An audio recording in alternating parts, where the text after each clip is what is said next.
ఎక్కువ తక్కువలు అనే చోట ఎక్స్ట్రాలు మాట్లాడదు మరి అమ్మ అని మాటలో కబుక్క నోరు జారాను. అది తప్పు అంటే సభాముఖంగా క్షమాపణ చెప్తున్నాను. ఇప్పుడు నా 18వ ఏట నేను దేవుని ఇంటికి వచ్చింది, నా 18వ ఏట నేను నా దేవుని ఇంట్లోకి వచ్చా. 35 సంవత్సరాలు దాటింది దేవుని సేవలో, 35 సంవత్సరాలు దాటింది. ఏ సేవ చేయమని పిలిచారు ఆయన?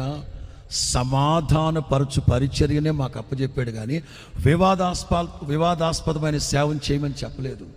వివాదాస్పదమైన సేవ చేసుకోవడానికి నేను సేవకు రాలేదు, సమాధానపరచు పరిచర్య చేయడానికే వచ్చాను. ఒకవేళ అభ్యంతరకరం అయితే సభాముఖంగానే క్షమాపణ చెప్తున్నాను, వ్యవహారికంగా మాట్లాడాను. 2, సంఘాలను గురించి, ఎఫెసీ పత్రికలో ఉన్న సంఘాలను గురించి, ప్రకటన గ్రంథంలో ఉన్న సంఘాలను గురించి మాట్లాడుతూ ఆ సంఘాలు ఎలా ప్రారంభించబడ్డాయి,